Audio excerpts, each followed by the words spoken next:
Yo guys, what's going on? I'm Tim. We got KJ here and Justin is on Skype with us. We also have Sam Lecure, pitcher of the Cincinnati Reds, relief pitcher for them, joining us. Sam, what's going on, man?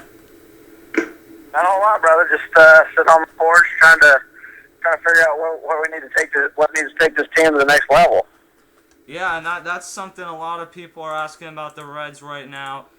First off, your team made a move yesterday that doesn't make it look like they're trying to take it to the next level. They traded away Jonny Gomes, one of your outfielders. What are your thoughts on that trade?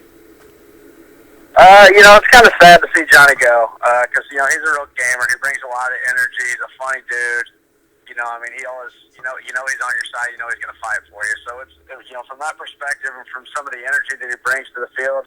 I know his numbers were down a little bit this year, but he's still a producer. He still knows how to drive guys in, and he plays with a lot of heart. And you can't. It's hard to replace something like that. All right, and I'm KJ. What do you think that What do you think the Reds have to do to win the division?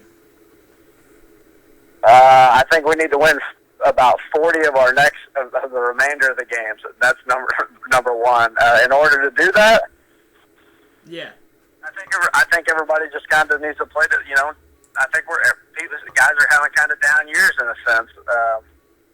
Not necessarily across the board statistically, but there's just situations that we haven't succeeded in, whether it be from a pitching standpoint or an offensive standpoint, and. We just have to find a way to be more consistent. I think everybody would agree, that we have all the pieces that are able to do it. Guys are talking about trading for this, trading for that, and, that's all fine and good if that's going to make the team better, but we have the guys here that can do it. And I think that's probably the most frustrating thing for us as players, and I'm sure for the fans, is that we have the right pieces. It's just a matter of finding the consistency in what we're doing, and unfortunately we haven't grabbed onto that, to this point, and hopefully, sometime here really, really soon, like tomorrow, we figure it out and start getting this thing done. All right, and you guys think you're going to get that done? You guys think you're going to win the division? I think everybody, I'll just be honest. I think that we believe that we can, but I think now it's kind of gotten to a point where it's like everybody expected this run. Everybody expected us to go, to win 8 out of 10 and then win 7 out of our next 10, and we were really going to kind of kick it into high gear and everything was going to click for us. I still feel like everybody believes that, but then there's the shadow of doubt there where it's like, well, we're kind of waiting for this to happen. Is it going to? You start to wonder if it's going to come rather than, you're waiting for it to come.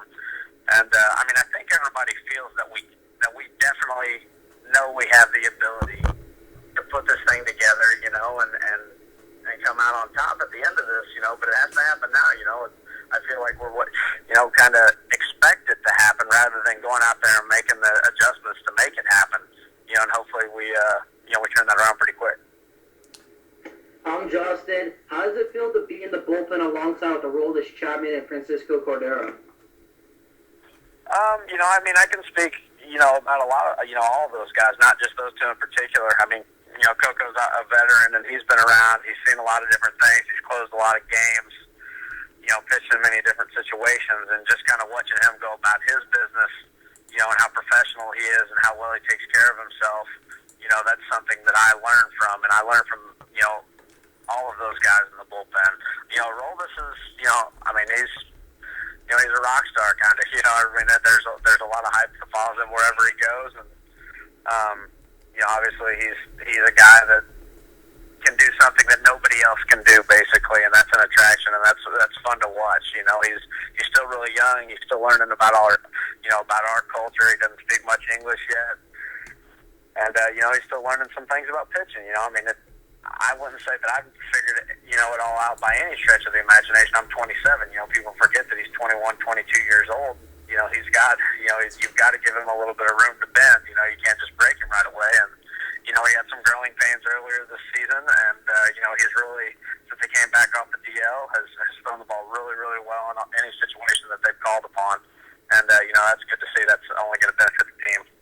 All right, we're talking to Sam Lecure, relief pitcher for the Cincinnati Reds. Now, I'm going to take the next two questions. First of all, did you see that play last night that ended the Pirates and Braves game? I did. What were your thoughts on that? I mean, does that not clearly say that MLB needs instant replay? Well, I'll tell you what. I'm definitely on the old school side of the fence on this. I was actually having a conversation about it today with somebody in the clubhouse. I can't remember who, but I mean, right? Once they start allowing instant replay, I mean, I think eventually they're going to go to a lot of instant replay. I mean, I don't know if it's going to be a full scale type of deal, and this is no inside information. This is just my opinion. I think that they'll eventually go to it, but it's just kind of one thing leads on to the next. First it's home runs. Next it's going to be plays at the plate. Next it's going to be, plays that result in a run or something, and it's just going to go overboard. And I think that, one of the great parts of this game is the human error aspect. I mean, umpires miss strike calls. They call balls strikes sometimes. They, they'll miss a bang play at first. Sometimes they'll call a guy out just because the guy made a great play to get him, or something like that. I mean, human error is part of it. And I think that's what makes our game really great. You can always, what are fans going to have to yell at if the umpires, if they know the umpire's getting every call right, they can't yell at him and tell him what an idiot he is. So, I mean, I think that I would prefer that they not use any more instant replay than they already do. That's my school of thought. I know I feel like down the road eventually there's going to be a lot more replay, but from my side of it, I'd rather not see it. But that was a ridiculously bad call, and I mean the umpire admitted it. That's just the way that it goes. Sometimes a call becomes crucial. If that's in the third inning of that game, and something else happens to it after, down the line in that game to decide the outcome, it's forgotten. But since it was the final play, everybody's going to continue, going to remember that was the deciding factor in the game. All right, and what moves do you think the Reds are going to make at the trade deadline?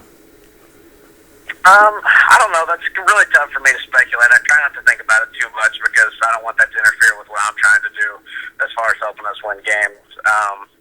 But you do hear some of the rumors, and even if your name's not involved, it's probably easier to pay attention if your name's not involved, or at least if you're not aware that your name's involved.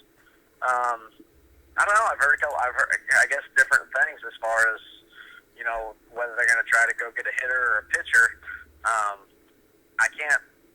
I can't really lean one way or the other because I like the team that we have. I mean, can you always upgrade? Unless it's Roy Halladay, you can't really upgrade from him. So you can always upgrade at a position. I don't know. I really have no idea. I guess I've heard more about bringing in a pitcher than I have heard a hitter. So they're asking quite a bit for a guy like Ubaldo Jimenez, who some of the guys that I've heard the Rockies would be asking for are guys that I wouldn't let go if I was the organization. I mean, of course, you'd like to keep everybody, that you can, that you like, but it's just the nature of the beast that you got to trade some guys to get some guys. So, I don't know. I can't really say one way or the other as far as what I think that we should pursue because, like I said, I like our team. Yeah, it's a hard call, but do you want to be a closer? What do you want to do with that? Do you want to be a closer? No, I don't know. I'd like another opportunity to start. I was a starter my whole minor league career, and then I came up and did a little bit last year and a little bit at the beginning of this year. I think being in the bullpen, I never knew what the bullpen was like. I like it a lot better than I thought that I would. Yeah. There's a lot of different things as far as, camaraderie of that group of 7 guys down there. We're always doing everything together, playing catch, running. We have meetings and stuff like that. We're always together, whereas the starters are a little bit more individualized because they have different things to do on different days to prepare for their start. Yeah. So I like the camaraderie part of it. I enjoy the opportunity to pitch every day. It's exciting, whether I get into the game or not. Every time the phone rings down there, your heart speeds up a little bit. I like that feeling of adrenaline. So if I were ultimately to stay in the bullpen, yeah, I think I'd like an opportunity to close. But right now, we've got a pretty good one, and I'm still at the bottom of the totem pole, and I've got a lot to learn about being a bullpen guy. Being this is my first year doing it, but ultimately, I'd like another opportunity to start before I think about a career. I guess whatever the team needs, basically. If they need me to be in the bullpen, I'll do that. If they need me to start, I'd like to try and do that too.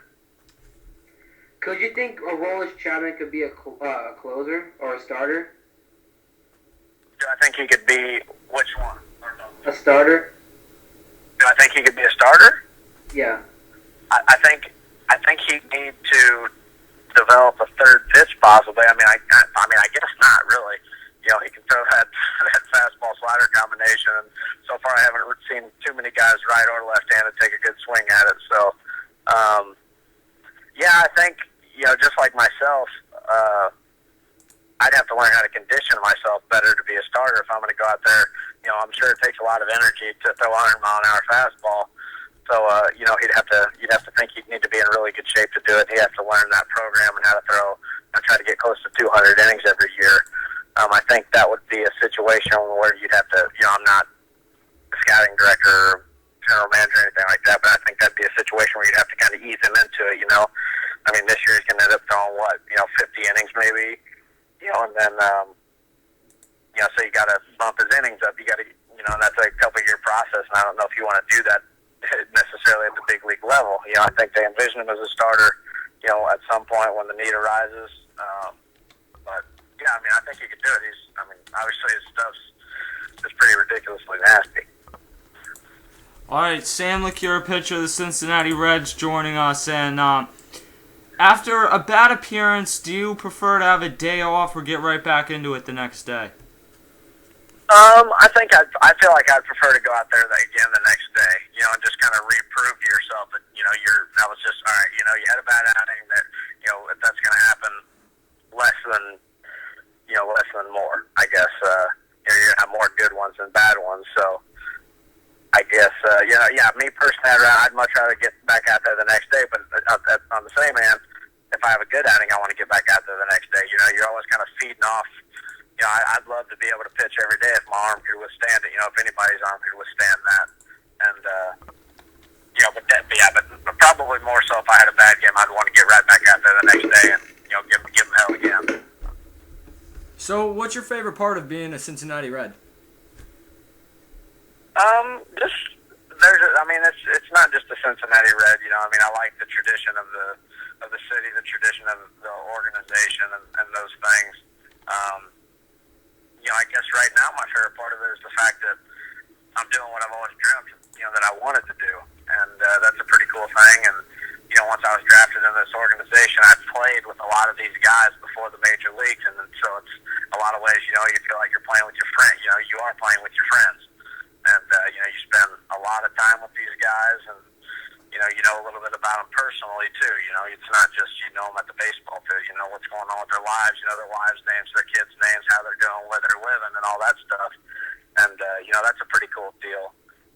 You know, being in the big leagues is a dream come true. That's what you always wanted to do. And you know, if you're a ball player, and you know, to get a chance to live it every day is pretty special. So I mean, as far as that goes, as far as being able to use, you know, some of that attention to draw attention to other things that you're passionate about, you know, some things that you'd like to help out, you know, in different situations, charities, different things like that is a pretty cool position to be in also.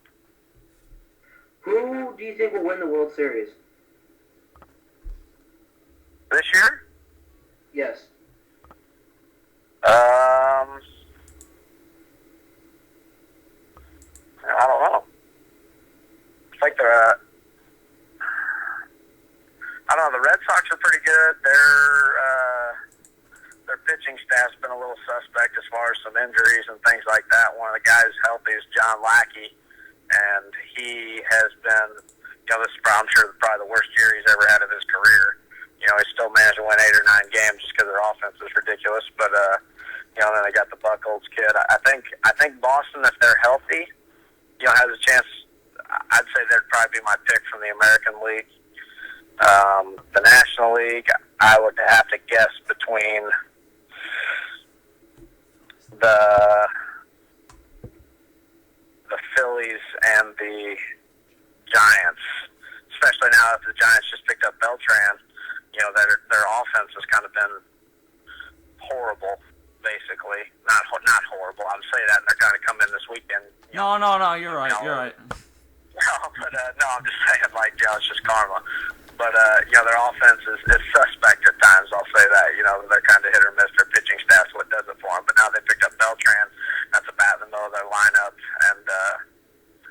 I'd say between the Giants and the Phillies in the National League. So I'm not real sure. All right, Sam Lecure, pitcher for the Reds. Sam, thanks a ton for joining us, man. No problem, man. Thanks for having me.